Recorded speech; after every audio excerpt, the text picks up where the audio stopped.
Ndabasuhuje mwese abadukurikiye hirya no hino. Uyu munsi tugiye kuvuga ku bimenyetso byihishe bishobora kugaragara ku mwana ufite autism. Niba uri mushya hano nguhaye karibu cyane. Hano tuganira ku burere n'imibereho myiza y'abana ndetse n'uko twakwitwara nk'ababyeyi kugira ngo dukomeze kurera neza abana babereye umuryango, igihugu ndetse n'isi yose. Niba uri umusangwa nawe ndagusuhuje cyane nkwifuriza amahoro y'Imana.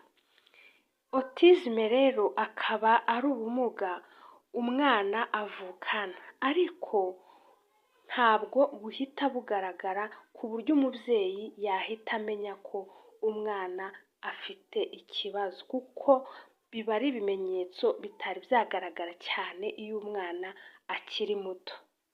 Niyo mpamvu iyo umwana ageze mu myaka 2 kuzamura aribwo ibi bimenyetso utangira kugenda ubibona.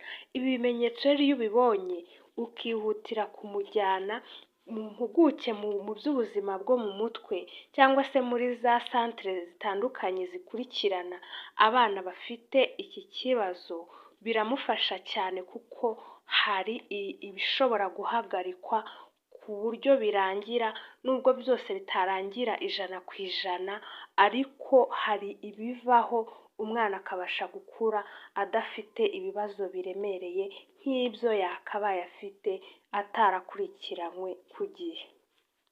Ibi bimenyetso rero tugiye kuvuga ni byiza ko haramutse hagize ibyo ubona ku mwana wamwihutisha kwa muganga. Ikimenyetso cya mbere ni ugutinda kuvuga. Nubona umwana ageze ku myaka 2 adashaka kuvuga papa, adashaka kuvuga mama, cyangwa se amagambo runaka abana baheraho bavuga, ukabona umwana arinze agera mu myaka 2 atarabasha kuvuga, uko akura agakura adashaka no guteranya amagambo ngo akore interuro, ahangaha uzatangire ukurikiranire hafi urebe ko nta kibazo cyaba kirimo.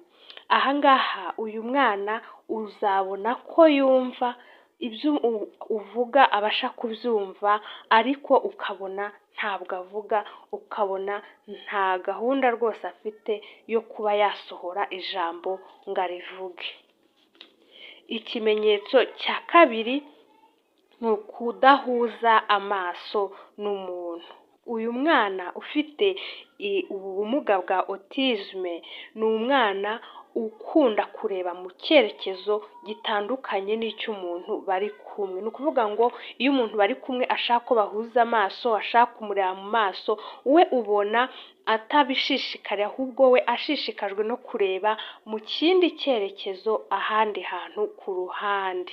Ibi ngibi rero bitandukanye n'abandi bana, kuko abana badafite ikibazo cy'ubumuga, iyo ushaka ko murebana arakureba, ukaba yagusekera, ukabona ko nta kibazo afite ko muhuza amaso, ariko kuri uyu mwana ho ntabwo ariko bimeze. Hanyuma ikimenyetso cya gatatu uzabona kuri uyu mwana ni imyifatire idasanzwe.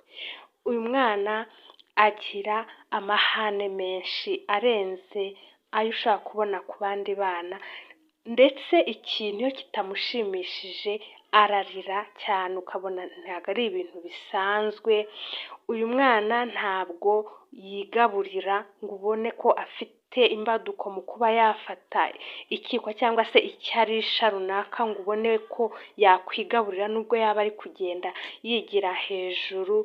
Aba afite imyitwarire idasanzwe nk'ahantu hari amajwi runaka, niba hari nk'indirimbo iri muri televiziyo cyangwa ahantu hari amajwi runaka, wowe wenda muri kumwe ukumva ntacyo bitwaye, ariko ukabona afunze nk'amatwi, hahandi mbese volume iba ari 100%, ukabona ko abangamiwe. ashobora kubangamirwa n'urumuri, ashobora kubangamirwa n'impumuro, agahunga impumuro ukabona ko imubujije amahoro ku buryo budasanzwe, ashobora kubangamirwa n'ubushyuhe ukabona ko yashyuhiranye akiyambura cyangwa yaba anakonje akanga kwifubika. Ni ukuvuga ngo uyu mwana agira imyifatire cyangwa se imyitwarire idasanzwe ku bintu bitandukanye, imyitwarire ubona itandukanye n'iy'abandi bantu cyangwa se iy'abandi bana bari kumwe aho ngaho. Ikimenyetso cya kane, uyu mwana ashaka kuguma wenyine.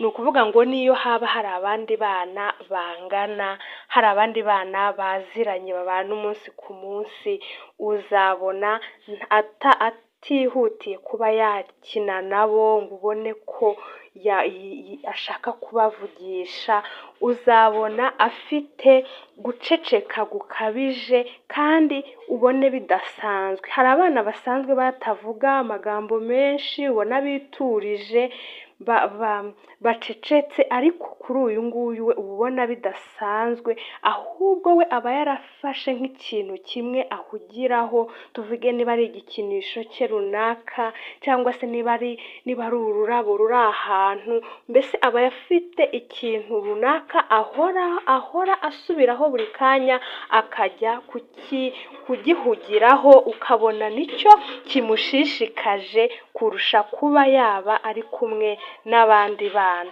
Iki nacyo ni ikimenyetso cya kane ushobora kuzareba ugatangira gutekereza ko umwana yaba afite ubu bumuga. Hanyuma ikimenyetso cya gatanu, uyu mwana agira ibibazo byo kumva amarangamutima atandukanye. Ni ukuvuga ngo ntiwamucira isiri runaka, ibimenyetso bitandukanye by'umubiri ushaka gukoresha kugira ngo umubwire ikintu ntabwo abasha kubisobanukirwa, ntabwo abasha kubyumva.